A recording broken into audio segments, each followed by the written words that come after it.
Hi hello எல்லாருக்கும் வணக்கம், வாழ்க வளமுடன். இன்றைக்கி நம்ம பார்க்க போகிற இடம் எங்கன்னு பார்த்தீங்கன்னா, தேனி டிஸ்ட்ரிக்டில் தேனி பைபாஸ்க்கு மேலேயே அமைஞ்சிருக்கு. ஸோ மொத்தம் பார்த்திங்கன்னா இங்கே 5 சென்ட் இருக்குது. ரோட்டு மேலேயே அமைஞ்சிருக்கு.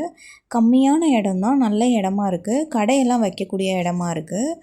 சிமெண்ட்டு, ஸ்டீலு, ஷோரூம், ஃபர்னிச்சர் இந்த மாதிரி கடையெல்லாம் வைக்கிற மாதிரி இடமா இருக்குது. ஸோ இதோட ரேட் பார்த்திங்கன்னா ஒரு சென்ட்டோட ரேட் 12 லட்சம் சொல்கிறாங்க. ஸோ நல்ல இடம், அளவான இடமா இருக்குது. இந்த இடத்த நேரில் பார்க்கணும், இதை பற்றி இன்னும் கொஞ்சம் டீட்டெயில்ஸ் எல்லாமே தெரிஞ்சுக்கணுன்னா திருவரங்கன் ஸ்ரீ மீனாட்சி ரியல் எஸ்டேட் 7373797936 இந்த காண்டாக்ட் நம்பர் கால் பண்ணி இதோட டீட்டெயில்ஸ் எல்லாமே தெரிஞ்சுக்கோங்க. அண்ட் இந்த வீடியோ ஃபுல்லாக பார்த்து முடிச்சதுக்கப்புறம் லைக் பண்ணுங்கள், உங்கள் ஃப்ரெண்ட்ஸ் எல்லாருக்கும் ஷேர் பண்ணுங்கள். அண்ட் மறக்காமல் சப்ஸ்கிரைப் பண்ணுங்கள். தேங்க்யூ.